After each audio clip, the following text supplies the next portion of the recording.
Bonjour, nous allons résumer ensemble la fin du Higueret euh, numéro 9, le 30 Menachem Av, le premier jour de Rosh Chodesh Elul. Un bon mois à tous. Alors regardez, on va faire une petite préface. Vous vous rappelez dans le Pérec 7, dans la lettre numéro 7, nous avons appris que un a demandé à l'autre, ton père, quelle était la mitzvah à travers laquelle il éclairait son âme.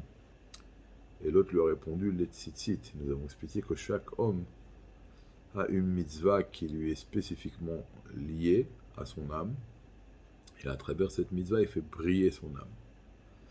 Nous avons expliqué qu'il n'y a aucune logique pourquoi telle mitzvah est liée à tel homme ou à un autre homme.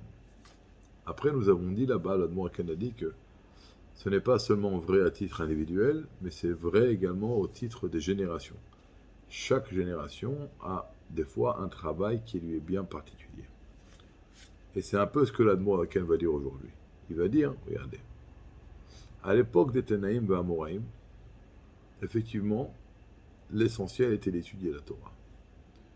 Alors c'est pas qu'aujourd'hui c'est pas important d'étudier la Torah. Mais vous vous rappelez, dans le Pérec 37 du Tanya, il ramène là-bas une halakha. Il explique que lorsqu'un juif étudie la Torah, alors il s'attache à Dieu au niveau le plus haut qui puisse exister.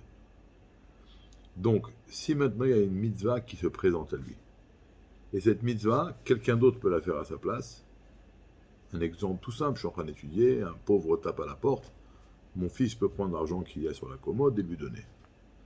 Alors là, je ne m'arrêterai pas d'étudier, parce que ce serait dommage de interrompre cette fusion avec Dieu extraordinaire.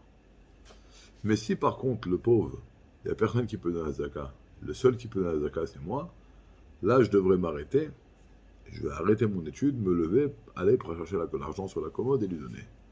Pourquoi ? Parce qu'à quoi bon sert cet attachement extraordinaire à Dieu si je vais rater l'essentiel qui est de mettre à terme la création du monde, que Dieu veut une demeure dans ce monde ici-bas à travers l'action. Et c'est exactement ce que l'Admoraken dit ici. Il dit que nous, à notre époque où la Shrina est descendue tellement bas, en exil, la seule façon que nous avons de réparer cela, c'est à travers l'action. Et donc, le travail essentiel qui doit être fourni aujourd'hui dans notre époque à nous, c'est la tzedaka, de donner la tzedaka. Il dit, donc il termine le Tanya d'aujourd'hui en disant que tout celui qui va les voir est titzro, parce que donner la tzedaka c'est difficile, d'accord, c'est de l'argent qui nous appartient, on en a besoin. Il dit, plus un homme il va vraiment, ce qu'on peut shriter son yetzera, il va ouvrir son cœur, il va ouvrir sa main, il va donner la tzedaka de façon large.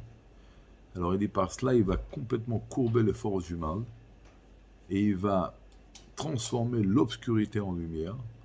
Et c'est par cet acte-là que nous mériterons de voir comment Dieu revient à Tzion et nous délivre et se dévoile dans le monde. Bezrat Hashem, lorsque la délivrance véritable et complète arrivera. Donc, en avant, surtout qu'on est dans le mois de Elul, et on va dire les slichot, et là-bas on dit Lecha Hashem Atzedaka, Penanu Boshet Apanim. Et de la même façon qu'une fois, le Rabbi a dit à quelqu'un, si tu veux que Dieu te pardonne tes fautes, il faut savoir pardonner à l'autre. Alors nous, quand nous allons donner la tzedaka à un autre juif, on va pouvoir demander à Dieu également de nous donner de la tzedaka, de nous délivrer dans la délivrance. Kol Tov.